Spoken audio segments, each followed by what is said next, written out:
Dating equals business. Business and datings are the same things. Here's why.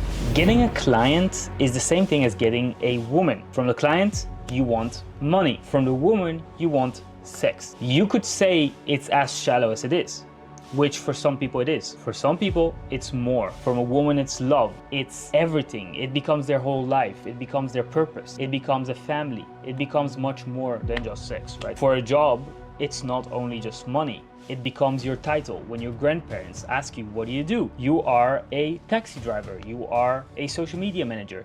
You are a video editor. You are what you are, what your job is. So it's not just money. Right? It starts with just what you want and then it becomes your whole life. That's the beautiful thing. A lot of people would say, but business is so shallow. I'm only there for the money. You could say the same about dating. I'm only there for the sex. Especially in Bali, this is a reality for a lot of people. But it's much more than that. And it can become really romantic and charming. Let me explain to you, or let me show you how business can become charming and romantic and much more beautiful. Most people do business in the wrong way. The 1% or the 0.1% do business in a very romantic way. Now, it's also culture. In dating, it's supposed to be romantic, right? In business, it's not supposed to be romantic because no one is showing you and giving you an idea now. Maybe I should show the world how business can be done in a romantic way. I'll give you an example of what is the best or the most romantic thing that happened to me in business. And it's the equivalent of a man coming, showing up to the first dates or sending you flowers when you're just chatting on Instagram, right? You just found each other on a dating app or someone connected you and you're texting and then he suddenly sends you flowers to your house. Same equivalent. So someone reaches out to me on Instagram or sends me an email. Hey Sam, I've been following you for a long time. I know what you do. I love what you do.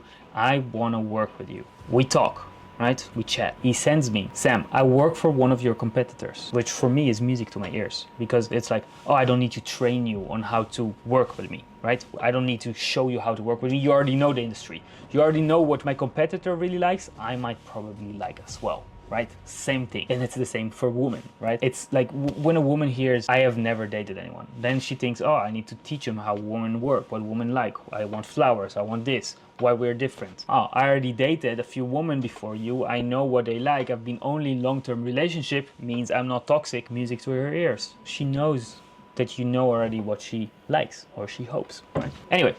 The second thing, so that's the first thing. The second thing he says, which is the most romantic, I will work for you for free for 2 weeks or for a whole month. I don't remember, one of those. I will work for you for free until you like working with me. And then this is what I want. I want 4K a month. Whatever he said, I don't even remember, something like that. And I was like, okay, well, 4K a month, it's high for beginners, right? Usually beginners get paid less, but you want that and you're willing to work for a whole month for free. So let's come up with a plan. In this month that you work for free, that's what I told him. In this month that you work for free, you need to help me, my business, make more than 4K. Otherwise I cannot pay you 4K. If you help me bring 10K or 40K a month, I'd be happy to pay you 4K. So let's make a plan. You help me get X, Y, and Z more leads. You help me make more sales. You help me grow my Instagram. In this percentage, we can get you 4K. Deal? Sounds good for everyone. Sounds realistic for him. If you don't achieve those, I can pay you this as a base fee. And I can pay you commission on top of that. Some of the best performed people in the world that get the most paid, they get paid on a percentage. Salespeople will make 100K a month. Not lying. There are real estate sales as well, right? You sell one house for a few $1 million. You get a commission from that, a few percentage as well, 5 to 1%, I think. Then you have a few terms, right? You have a fuckboy. What is a fuckboy? It's a freelancer. He will stay with you short term, deliver what he promised until he gets what he wants. Sex, money in business, right? He gets what he wants. Then he's off to the next one. Now, in business, it's a little bit different because in business, you want money, but you want more and more money, right? But then you could call a fuckboy maybe someone who charges a lot and under-delivers, right? Same equivalent. Scammer. Woman feels scammed by fuckboys, right? The funny thing is I came to this conclusion after moving to Bali. And in Bali, you have a lot of fuckboys and you have a lot of really successful entrepreneurs. So I met one guy, one of the first people I met here in Bali. And he is like, some would consider a fuckboy, right? And so what he does is, he told me, he goes every day to the beach and he cannot go home until he approached 10 women. Every time he goes to the beach, every day he goes to the beach and approaches 10 women. Now, I don't judge anyone. I love learning. So the natural question to ask is, what is your conversion rate? How many leads do you get from that, right? How many numbers do you get from that, right? It's the same thing. You go and you cold call 10 people. What's your conversion rate? How many leads do you get? How many people say, "Hi, I'm interested. Call me again. Let's book a call. Show me the tour. Show me the car. Show me the house." How many people do you get? 20%? Not bad, not bad. You go to the beach. You approach 10 women a day. How many phone calls? Or how many phone numbers or Instagrams do you get? What's the lead? All right, okay, well, you get 2 calls. Let's say you do it for a whole month. You approach 300 women in 1 month, right? How many of those turn into dates? And then how many of those turn into sex, right? Dating, money. You cold call 300 people. How many leads do you get from it? How many appointments? How many sales do you make from that, right? How much money do you make at the end of the year or at the end of the month? Can you sustainably do that more? Now, those are the 2 ways that people know. Now, my favorite way is to attract people to you. That's why I build my Instagram and I invest everything into video, because video you can show to millions or an infinity amount of people. And then because you communicate one to many, they come to you and they can fight over you, right? That's my method. That's what I like to do. Instead of cold call people and approach them and follow up and chase people, I like to attract them to me. And I know people who also would teach you how to attract women to you on Instagram. Instagram is a powerful way to attract clients, but also business and also women and also friends and also connections and also interviews and podcasts and everything. Everyone. And you know, you could tell me, "Hey, I don't have a business. I'm just an employee."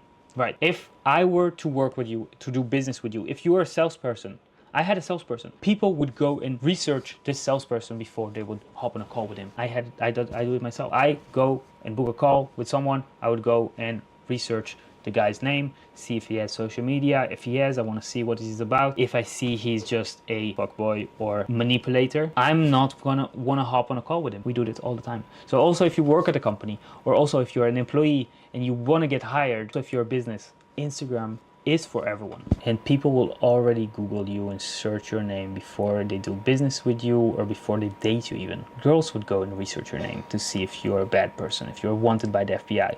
If, you know, there are platforms of women, made by women, like the T or Spell the T, or there was an app like that which leaked a lot of data, right? And they would speak about all the bad boys and all the fuck boys and how much they got scammed by them, because it's intimacy. Also, another beautiful thing is, what do you not talk about on a family dinner? What are the 2 things, right?